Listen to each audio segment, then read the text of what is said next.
Bonjour à tous et c'est parti pour la leçon 1, 5e. Cette leçon portera sur les multiples, les diviseurs et les nombres premiers. Alors pour les 5e, je vous conseille ensuite d'aller jeter un œil à la leçon 1 pour les 3e, puisqu'elle porte sur le même thème très exactement, avec quelques concepts en plus. Une fois que vous aurez vu cette leçon, si vous vous sentez à l'aise, n'hésitez pas à aller regarder la leçon sur les 3e, je pense que ça peut être intéressant. Vous allez sûrement voir d'autres choses que vous comprendrez peut-être pas tout de suite, mais essayez quand même. Donc ça va maintenant être une habitude. On va commencer par lire le conseil du coach. Alors aujourd'hui, le conseil du coach pour les 5e, il nous dit « Difficile de se concentrer, change de pièce pour travailler, mais évite de prendre trop de temps à installer tes affaires. » Donc ça veut dire plusieurs choses ce conseil du coach. Ça veut dire qu'il faut s'écouter. Ça veut dire que si jamais vous sentez que vous n'êtes pas concentré, qu'il y a du bruit, il y a la télé qui tourne, il y a de la musique, il y a des choses, vous n'êtes pas concentré, vous n'arrivez pas à vous concentrer, alors il faut faire quelque chose tout de suite. Il ne faut pas essayer d'attendre que ça se résolve tout seul. Ça peut être de changer de pièce, ça peut être faire ce que vous voulez, d'aller boire un verre d'eau, etc. Ils disent bien, voilà, il faut réagir. Quand vous n'arrivez pas à vous concentrer, il faut réagir, mais par contre, il ne faut pas que ça devienne une excuse. Il ne faut pas que ça devienne une excuse. C'est pour ça qu'ils disent, évite de prendre trop de temps à installer tes affaires. Ça veut dire qu'il faut quand même à la fin, le but du jeu c'est de travailler un petit peu quand même. Donc il ne faut pas tout le temps aller boire des verres d'eau. Voilà. Donc cette leçon sur les multiples, les diviseurs et les nombres premiers. Donc déjà au niveau du vocabulaire, il faut savoir ce que ça veut dire quand un nombre est un multiple d'un autre et quand un nombre est un diviseur d'un autre. Souvent ça va ensemble. Je pense que vous pouvez prendre un exemple tout simple pour fixer les idées. Ce sont les nuggets du McDonald's. Je pense que comme ça, avec ça, vous allez fixer les idées pour toujours. Donc vous savez que les nuggets au McDonald's, on peut les mettre dans des boîtes de 6. Hein. Donc la question, c'est de savoir, bon ben j'ai un gros paquet de nuggets, est-ce que j'arrive à les mettre dans des boîtes de 6? Voilà, tout simplement.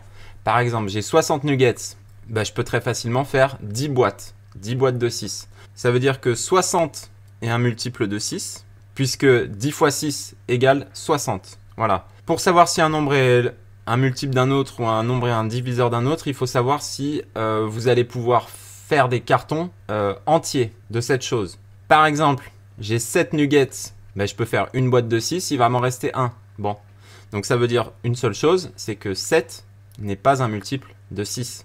À partir du moment où il en reste un seul qui ne peut pas rentrer dans une boîte, c'est fini. Il n'y a plus de multiples, il n'y a plus de diviseurs, on ne parle plus de ça. Pour que ça soit un multiple ou un diviseur, il faut qu'on puisse faire des cartons entiers. Par exemple 12 nuggets, on peut les rentrer dans deux boîtes de 6. Donc 12 est un multiple de 6. Et d'ailleurs 12 est aussi un multiple de 2. Et donc 2 fois 6 égale 12. À partir de là, 12 est un multiple de 6. Et 6 est un diviseur de 12. Donc attention, là il y a une petite symétrie. Il y a toujours le plus grand qui est un multiple du plus petit. Et le plus petit qui est un diviseur du plus grand. Vous allez voir que ça va se répéter un peu tout le temps dans les leçons. Une fois que vous avez compris qu'il faut faire des petits paquets et que si jamais il en reste plus à la fin, que vous avez réussi à tout mettre dans des cartons, il en reste plus, dans ce cas-là, c'est bon. C'est validé, c'est un diviseur, c'est un multiple. Après, il faut apprendre bien le vocabulaire, mais c'est le critère.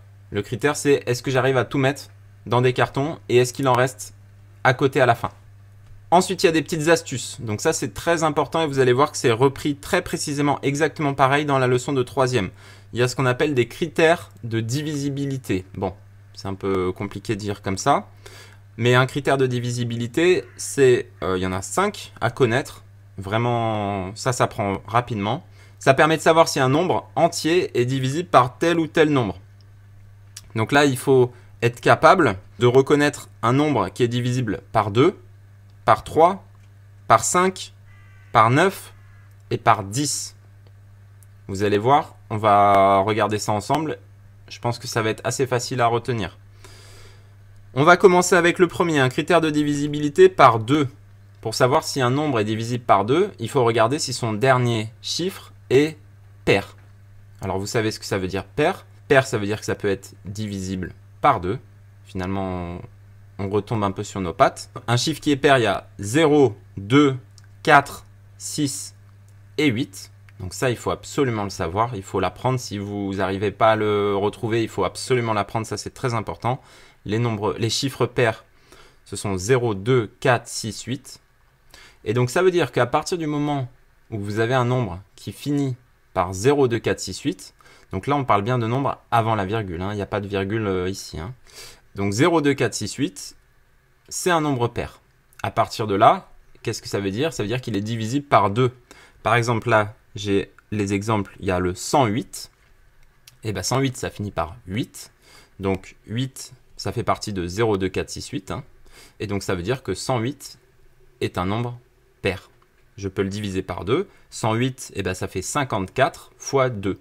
Et donc après, on peut continuer. On a 54 qu'on peut ensuite à nouveau diviser par 2. Puisque 54, ça finit par 4 qui fait partie de 0, 2, 4, 6, 8.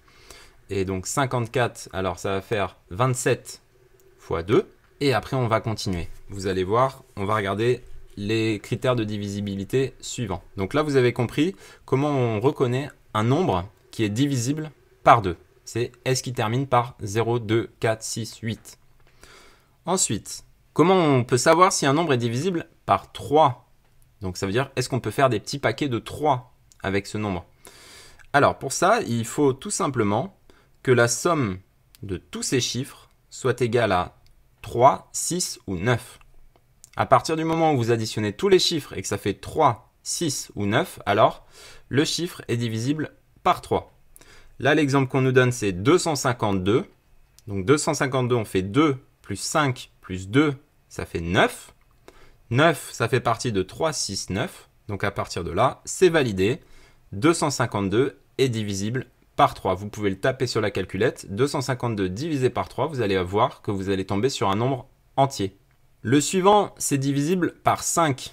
Pour savoir si un nombre est divisible par 5, c'est pareil, c'est encore plus simple. Il faut regarder son dernier chiffre. Et alors, si ça termine par 5 ou par 0, alors c'est divisible par 5, c'est validé. On peut faire des petits paquets de 5 et à la fin, il n'en restera pas. On pourra tout mettre dans des cartons. Pour ça, il faut simplement savoir si à la fin, le nombre finit par 0 ou 5. Là, l'exemple, c'est 190. 190, ça finit par 0. 0, ça fait partie de 0 ou 5. Donc 190, c'est divisible par 5. Vous faites 190 divisé par 5 sur votre calculette. Vous allez tomber sur un nombre entier. C'est validé. On peut faire des petits paquets de 5 avec 190 nuggets. Le suivant, c'est divisible par 9. Pour savoir si un nombre est divisible par 9, ça ressemble beaucoup à savoir si un nombre est divisible par 3, mais c'est un petit peu plus précis. C'est-à-dire que là, vous vous rappelez que pour savoir si un nombre est divisible par 3, il faut faire la somme de ces chiffres et voir si ça fait 3, 6 ou 9. Et bien pour diviser par 9, il faut faire la somme des chiffres et là, il faut absolument que ça fasse 9. Il n'y a pas le choix, il faut que ça fasse 9. Là, les exemples, on a par exemple 351, on a 3 plus 5 plus 1. 3 plus 5 plus 1, ça fait 9. Donc 351 est divisible par 9. Vous tapez sur la calculette 351 divisé par 9 et vous avez un nombre entier. Vous pouvez faire des petits paquets de 9 avec 351 nuggets. Et là, le plus simple, c'est le dernier, savoir si un nombre est divisible par 10. Pour ça, on regarde le dernier chiffre du nombre. Si c'est un 0, c'est un nombre qui est divisible par 10. Par exemple, 1492, ça finit par un 2, donc ce n'est pas divisible par 10. Par contre, 1490, ça finit par un 0, donc c'est divisible par 10. C'est pas plus compliqué que ça. À partir du moment où le nombre se termine par un 0, vous pouvez faire des petits paquets de 10 avec 1490 nuggets. Au niveau du vocabulaire, il faut être précis, il faut pas se mélanger les pinceaux. Là, dans le livre, les exemples qui sont cités, c'est que 24 est un multiple de 6. Alors, attention, multiple de 6, il ne fait pas partie de la liste des multiples à connaître, mais c'est le cas. Par exemple, 24, ça finit par un 4, donc c'est divisible par 2. 24, ça fait 2 plus 4, 6, donc c'est divisible aussi par 3. À partir du moment où c'est divisible par 2 et par 3, c'est divisible par 2 fois 3. Donc c'est aussi divisible par 6. Ça, vous vous en rendrez compte petit à petit en vous entraînant. Donc on dit bien que 24 est un multiple de 6. Ça veut dire que si on a plusieurs boîtes de 6, on peut arriver jusqu'à 24. Donc 24 est un multiple de 6. Il faut bien se rappeler que c'est dans ce sens-là. On dit que 24 est divisible par 6. Donc multiple est divisible, on peut l'utiliser de la même façon avec les numéros dans le même ordre. Par contre, on dit bien que 6 est un diviseur de 24. Ça veut dire que 6 est capable de diviser 24. Et par exemple, 24 n'est pas capable de diviser 6. Hein. C'est assez logique finalement. Donc on dit 6 est un diviseur de 24. Donc quand on utilise le mot diviseur, on met toujours le plus petit à gauche. Et ensuite, on arrive sur un concept qui est très important, le concept des nombres premiers. Donc qu'est-ce que c'est qu'un nombre premier? Eh bien, c'est un nombre qu'on ne peut pas mettre en petits paquets. Ce n'est pas possible, on ne peut pas faire de petits paquets de ce nombre-là sans qu'il en reste au moins un. Voilà. Donc ça se traduit comment? Ça se traduit qu'un nombre premier est un entier qui n'admet que deux diviseurs entiers, 1 et lui-même. Ça veut dire, par exemple, un nombre premier qui est connu, qui est simple, c'est le 7. Le 7, c'est un nombre premier. Pourquoi? Parce que si, admettons, on a 7 nuggets, on n'a pas le choix si on veut les mettre dans des petits cartons. On peut faire juste 7 cartons de 1 ou un carton de 7. On n'a pas le choix. Vous pouvez essayer entre 1 et 7. Vous pouvez essayer avec 2, faire des petits cartons de 2, de 3, de 4, de 5, de 6. Vous verrez que ça ne marche pas. À chaque fois, il en restera au moins un de côté. Donc 7 est un nombre premier, puisqu'on ne peut faire des cartons que de 1 ou de 7. Et là, vous avez une liste de nombres premiers qui est, je pense, très utile de connaître jusqu'à 30. Donc les nombres premiers jusqu'à 30, vous avez 2, 3, 5, 7, 11, 13, 17, 19, 23 et 29. Vous pouvez vous exercer, vous pouvez essayer avec tous ces chiffres, essayez de les découper en petits paquets et vous verrez que ce ne sera pas possible. 29, vous n'arriverez pas à trouver un numéro entre 1 et 29 qui vous permette de faire des cartons. Vous avez 29 nuggets, vous voulez les mettre en boîte, vous n'avez pas le choix. Vous avez soit la possibilité de faire des boîtes de 1 et dans ce cas-là, vous aurez 29 boîtes de 1. Soit vous faites des boîtes de 29 et dans ce cas-là, vous aurez une boîte de 29. Vous n'avez pas le choix et essayez, je vous encourage à essayer entre 1 et 29. Vous verrez qu'à chaque fois, vous aurez un nuggets au moins qui dépasse et qui ne peut pas aller dans un carton. On va dire cet exercice de mettre des nuggets dans des boîtes, ça s'appelle la division euclidienne. Et ça, vous allez en entendre parler souvent. Ça veut dire, est-ce que j'arrive à mettre un nombre dans des boîtes et à la fin, combien est-ce qu'il m'en reste à côté que j'ai pas réussi à mettre dans une boîte complète. On parle aussi d'une décomposition en facteurs premiers. Alors, facteurs premiers, c'est comme des nombres premiers. Pourquoi ça s'appelle facteur? Honnêtement, là, tout de suite, j'en sais rien. J'irai voir sur Internet. En tout cas, on parle de facteur premier. C'est un mot qui est courant et que vous allez rencontrer dans vos cours. Ça, c'est très intéressant de faire une décomposition d'un nombre en facteur premier. Est-ce que je suis capable de décomposer mon nombre simplement en une multiplication? Retenez bien que c'est une multiplication de nombres premiers. Il y a un exemple avec 300 dans le livre qui est assez intéressant. 300, on peut tout de suite voir, ça se termine par un 0, c'est divisible par 10. Donc 300, ça fait déjà au moins 30 fois 10. On peut continuer parce que 10, eh ben, c'est divisible par 2 et par 5. Parce que 0, c'est un nombre pair, donc c'est divisible par 2. Et ça finit par 0, donc c'est divisible par 10, bien sûr, puisque c'est 10. Mais c'est aussi divisible par 5. Donc ça veut dire qu'on peut faire, le 10, on peut le transformer en 2 fois 5. Vous êtes d'accord que 2 fois 5, ça fait 10. Et 30, c'est divisible par 3. Hein. C'est divisible par 10. C'est divisible par plein de choses, 30. Donc on peut décomposer 30 au moins en disant que ça fait 3 fois 10. C'est pas de cette façon-là que c'est écrit dans le livre, mais on peut le faire. Donc 30, ça fait 3 fois 10. 10, ça fait 2 fois 5.